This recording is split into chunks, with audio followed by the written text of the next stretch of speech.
Thanks for joining us here on KARE 11 News Now. I'm Alicia Lewis. Let's get to your headlines this morning. Overnight, the trade battle between the U.S. and Canada is heating up. Tariffs on American goods going into Canada taking effect today. Canadian officials say the new trade duties are on $21 billion worth of American goods. Happening today, representatives from Canada are heading to Washington to try to bring down the temperature in this escalating trade war as President Trump defends his new taxes on imported goods coming from the nation's biggest trade partners. That as protests grow against Elon Musk's slashing of the federal government with new fallout, over 1,300 workers cut at the Department of Education.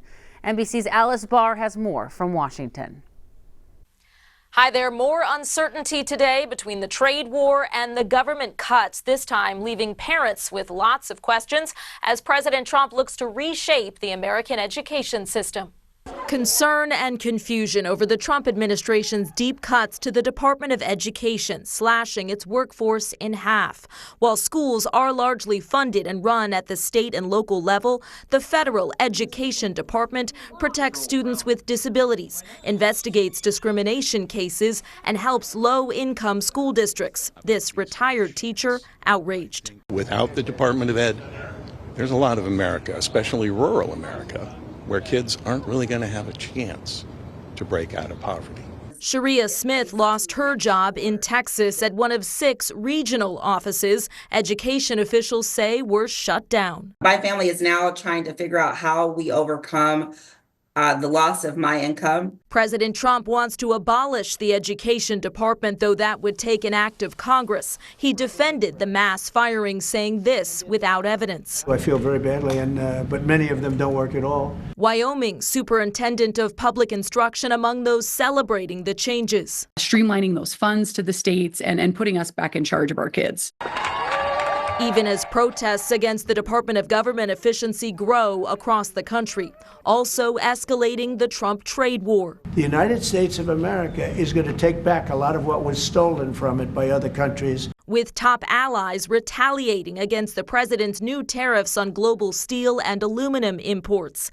The European Union announcing tariffs on everything from American beef to bourbon and Harley-Davidson motorcycles. Canada slapping 25% tariffs on billions of dollars worth of American goods as the U.S. and Canada prepare for trade talks today. On government shutdown watch, the Senate's top Democrat said his members will not support a House-passed government funding bill, blaming Republicans for taking no input from Democrats and proposing a clean 1-month extension instead. Unclear if there is any common ground in sight in time to beat a midnight deadline tomorrow night for a government shutdown. In Washington, I'm Alice Barr. Back to you. Well, gas prices are down slightly since January amid fears of a possible recession. According to AAA, the national average price for a gallon of regular gas stands at $3.08. The average here in Minnesota is below that at $2.98 a gallon. Prices at the pump have been dropping consistently since July, and oil prices have dropped 11% since January. While even a small drop in gas prices is good news, it comes amid concerns about a possible recession. Developing this morning, the U of M is looking for a new head coach for their men's basketball team. Ben Johnson was fired shortly after a disappointing end of the Gopher men's season in Indianapolis at the Big Ten tournament. They lost to Northwestern last night. Athletic director Mark Coyle, who said he met with the coach as soon as the Gophers returned to Minneapolis. They just lost their spot in the Big Ten tourney. Coyle said this: "I thanked him for his dedication and for guiding the program, one he cares deeply about." The record shows, though, Johnson never had a winning season in his 4 years as coach. We expect Mark Coyle is going to hold a news conference soon for an update on their coach search, so we'll be tuning in to that. Well, this morning, the focus of an international search for a missing University of Pittsburgh student now involves a student from right here in Minnesota. In the last 24 hours, investigators identified a person of interest as a St. Cloud State student. That's a week after 20-year-old Sadiqa Kananki disappeared in Punta Cana while on spring break with her friends.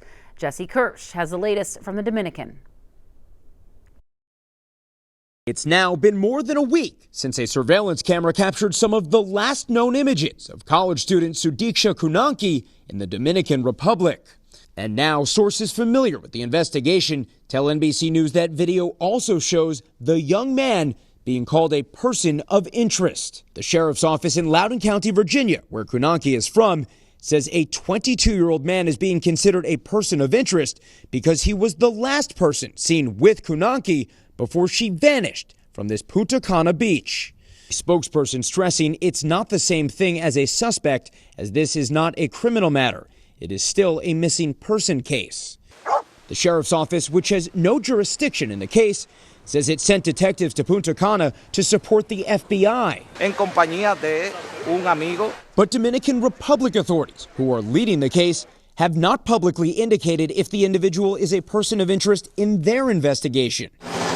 The country's national police telling us the massive search effort involving more than 300 people has included a focus on the water's overnight movements to see where a body would drift if someone drowned. In January, at a beach near Kroenke's last known location, authorities say a group of tourists were swept away by rough seas.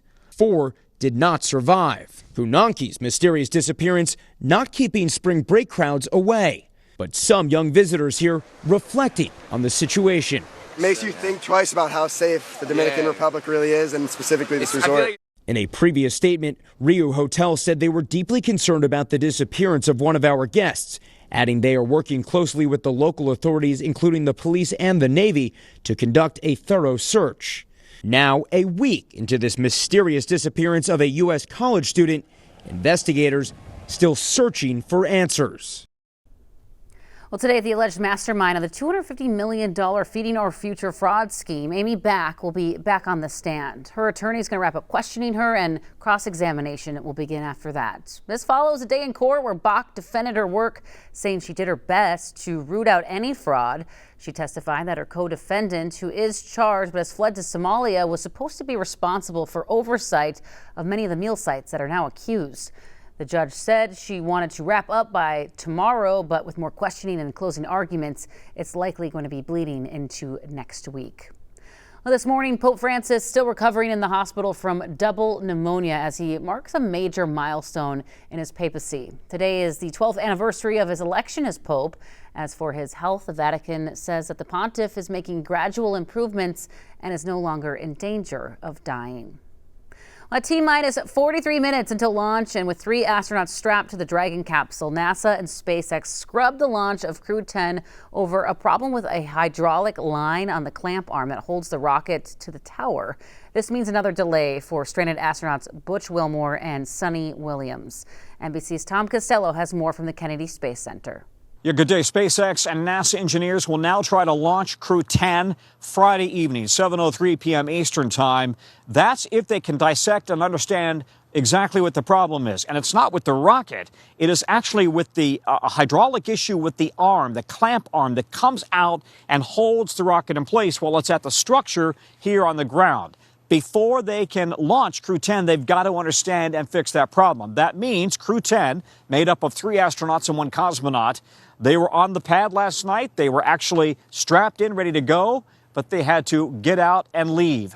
They are now in quarantine, waiting this next attempt. They eventually will go to the space station and they will relieve Crew 9. Crew 9 includes Suni and Butch. That will allow Suni and Butch and the rest of Crew 9 to come back in their spaceship already docked at the station.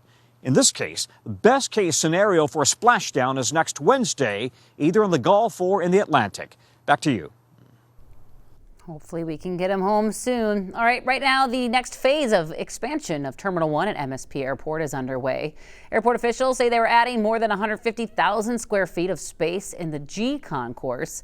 They're creating a wider corridor, more terminal seating, and improvements to customs areas. MSP is also building a new sensory space to help reduce stress and anxiety for travelers. Construction is expected to take about 3 years.